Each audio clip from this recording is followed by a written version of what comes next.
سرنوشت را خواندید و درحال ورود شده. پس خوش آمدید. خدا ما و شما را از این بیناموسی نگاه دارد. راستی من حیران هستم که ناموس این گونه مردها کجا شده است و یا نمیدونم این ماده شده است که همسرای خود را، زنان خود را نوار میگیرند و اینترنت میپرتویند، میگن قپیدیم شان این کردیم. خودی حاضر امین از تمرین از مشق آمدیم، در وی میدانی وی بودیم، اومدیم اینجا استراحت کرده دراز کشیدیم که گفتم که از خاطرم نبراید فورا نوار کردیم.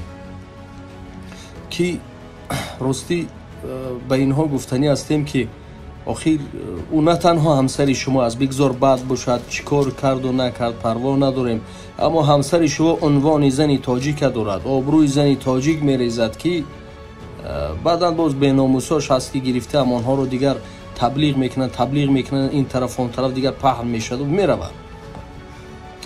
برادرای عزیز، نوار کردید، برای شما دلیل لازم است، در هر صورت بگذار، کسی زید نیست. نوار کرده جای ضروری نشان دادید، آخی چی از این با رو دیگر وارد اینترنت کردن؟ اگر ساده تر کرده فهمانیم خدا شاید است. از نقطه نظر من از باز نمیدونم فکرهای دیگر، شما بیناموسی خودتان را نشان میدید، شما شرمندگی خودتان را نشان میدید، نه همسرتان که در فکرتان هست که این دیگر همچون قصد. بسیاری ها میگن که اینترنت میپرتوین وی میکنند به خاطر شرمنده کردن. نه، متخصص ها میگوین، علما ها میگوین خیر نه همه گونه همه رو نگیریم، قریب چند فایز عیب خود شما مردها است. آخر عیب خود شما مردها است که در هر صورت و میبخشه شما نفس دارید، شما را سخنی زیبا میفورد و دیگر گمان نمیکنید که همسر شما را هم میفورد که پهلوش باشید، کنارش باشید، سخنی نرم میزنید.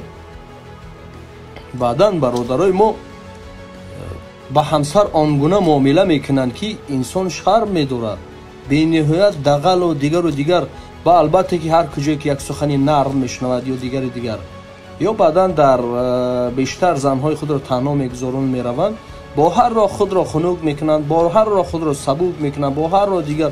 بعد نفس زن شما فکر نمیکنید ما جوان هستیم، ما داخل همین کارها هستیم و در همین طولی که با مردم کار میکنیم باور کنید نه کم از چند صد شاید مکتوب ها داشتیم و همین گونه شکایت ها بود که وقتی صحبت میکردیم اکثرش می آموختیم می برآمدیم که میبینیم که عیب خودی شوهرها هست.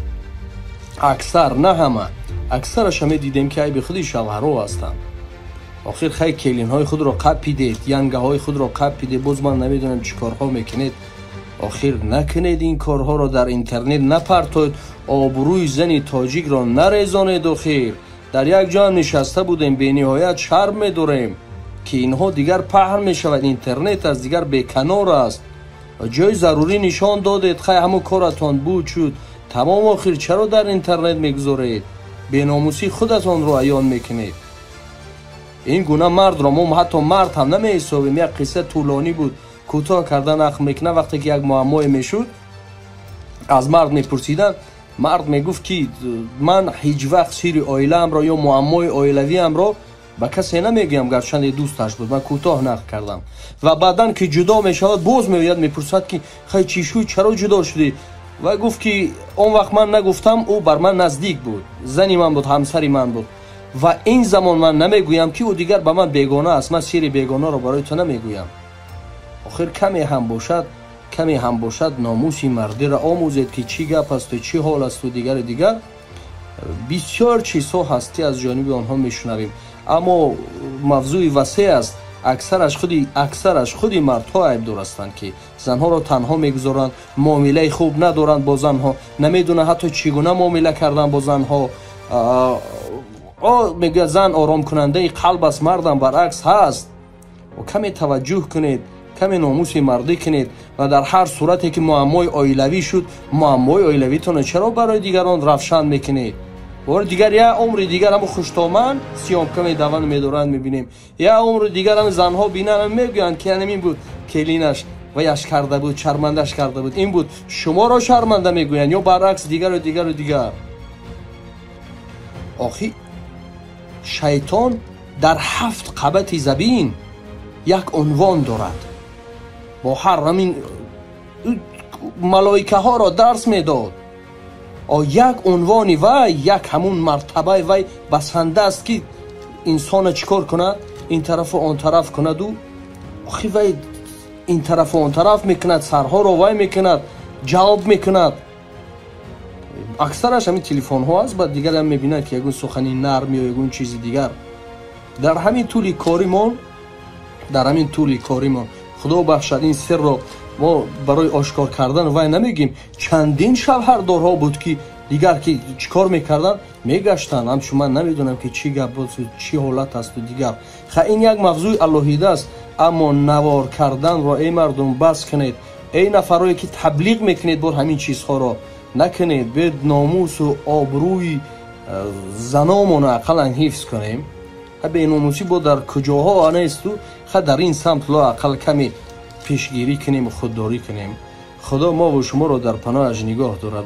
بسیار خسته و فرسوده بودیم و اگر رفت و یگان سخنی ناجوی گفته باشیم هزاران منظره، چون که وقتای اخیر هر سخنی میگوییم 4 پهلوش قطعی مردم میفهمند.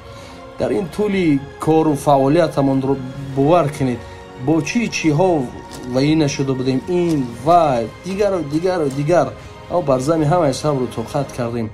2 سال می شود قریب که از این بلاگری و از این چیزها دور هستیم و کلا با همین لایه هایی که بین المللی هست، اویدی فیلمی تاجیکان اسماعیل سامانی و دیگر اودیو کتاب ها و بسیار چیزها هست که ما الکی کشته ایستادیم، زمین کشته ایستادیم و خدا نصیب کند که حاصل میدهد روزهای نزدیک. در حق ما نیز دعا کنید، با یکدیگر دعا باشیم. خدا ما و شما را از این ننگ و بیناموسی نگاه دارد. زنها را حفظ کنید.